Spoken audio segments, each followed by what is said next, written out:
என்னதான் regular cleaning ஹோமுக்கும் கிச்சனுக்கும் இருந்தாலும் மாதத்துக்கு ஒரு தடவையாவது டீப் கிளீனிங் இருந்தால் தான் அது ஃபுல் சாட்டிஸ்ஃபேக்ஷனாக இருக்கும். வேலைகள் அதிகமாக இருக்கிறப்பையும் டீப் கிளீனிங் அப்பையும் ரொம்பவே சிம்பிளான சமையல் தான் செய்வேன்.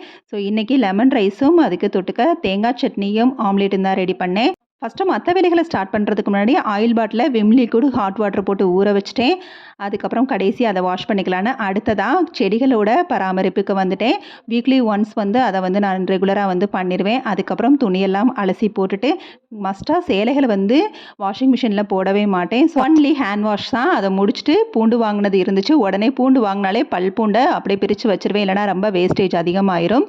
ஸோ அதை முடிச்சுட்டு ஒவ்வொரு கிளீனிங்காக ஸ்டார்ட் பண்ணிட்டேன். நான் கிளீனிங் ஸ்டார்ட் பண்ணுறப்ப எனக்கு பிடிச்ச மாதிரி கிளீனிங் மோட்டிவேஷனல் வீடியோஸ் நிறையா போட்டுட்டு அதை கேட்டுக்கிட்டே தான் க்ளீன் பண்ணுவேன். அந்த மாதிரி பண்ணுறப்ப இன்னும் கிளீனிங் அதிகமாக பண்ணணும் தோணும், மோட்டிவேஷனலாகவும் இருக்கும். அப்படி இல்லைனா வெப் சீரிஸ் ஷார்ட் ஃபிலிம் பார்க்குறப்ப போர் அடிக்காமல் வேலை முடியும்.